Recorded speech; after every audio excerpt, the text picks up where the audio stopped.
Всем привет, мои дорогие друзья, а также другие мои прочие любимые фнаферы, меня зовут Сэм. Думаю, если вы настоящий фнафер, то вы точно знаете про укус 87, так же как и про укус 83. Было ли это одно и то же событие, или же эти события разные? Почему мы годами думали, что во FNAF 4 мы увидели именно укус 87?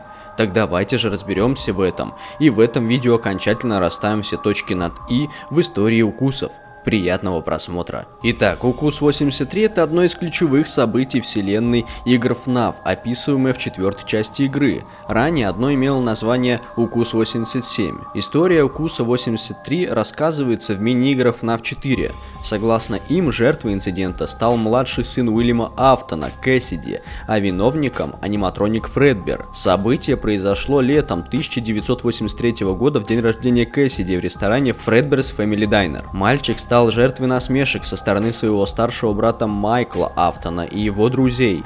Майкл смеется над Кэссиди, после чего предлагает поднести его к Фредберу. Подростки подняли мальчика к аниматронику и кладут головой в рот робота. Кэссиди плачет, пока находится в таком положении, но из-за слез челюсть Фредбера сжалась и ранила голову мальчика, отчего тот теряет сознание и перестает двигаться. Произошел укус 83, после которого младшего сына Уильяма Афтона помещают в больницу, где он находится на грани жизни и смерти. В последней мини-игре, когда мальчик находится в предсмертном состоянии, игрок видит, как Кэссиди сидит на коленях перед плюшевым Фредбером и его 4 игрушками Фредди, Бонни, Чика и Фокси, а Майкл просит прощения у брата. После этого плюшевый Фредбер говорит мальчику, что он сломан, но они все еще его друзья, и он обещает собрать его воедино. Все игрушки исчезают, как и Кэссиди в слезах после них. На заднем фоне слышится сплошной писк кардиомонитора, означающий, что мальчик умер. Немногим позднее душа ребенка привязывается к костюму Фредбера, который со временем становится золотым Фредди. Укус 83 является актуальным на момент завершения классики,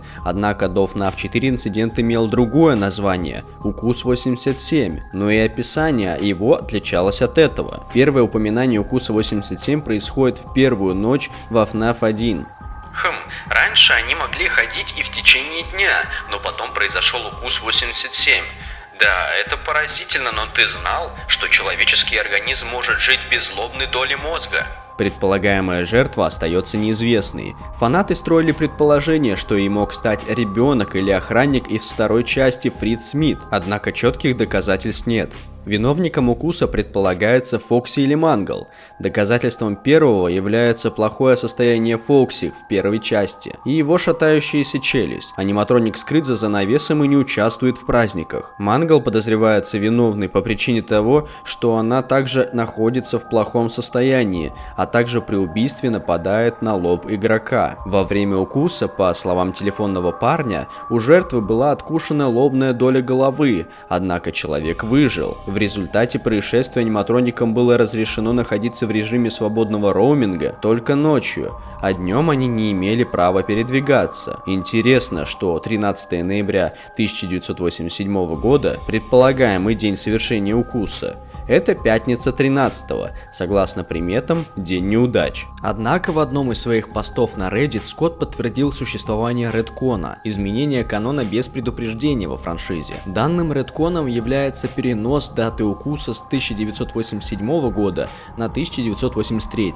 Доказательством этого можно привести следующие факты. Укус 87 не был показан в играх, информации о нем нет, либо она устарела, хотя завершенная классика дала ответы на все вопросы. Укус 87 не упоминался в более новых играх, но вместо него упоминался укус 83. То, что существует только укус 83, Скотт подтвердил своим ответом к видео Мэтт Пэта. Но я вот что скажу. Для всех тех, кто расстроен идеей о мейк-трапе, или о фиолетовом человеке, который буквально фиолетовый, или завис на противостоянии 1983 и 1987, посмотрите видео Мэтт Трэпа и вздохните с облегчением. Но многие до сих пор спорят на тему того, что укусов было все же 2, так как про укус 87 говорят: что жертве откусили лобную долю мозга. Однако в мини-игре FNAF 4 видно, что ребенку просто сжали голову. Короче, об этом можно спорить вечно. Давайте обсудим это в комментариях. А на этом у меня все. Надеюсь, вам было интересно и полезно. Подписывайтесь на канал, ставьте лайки. Я тут хочу сделать видео про все инциденты во FNAF.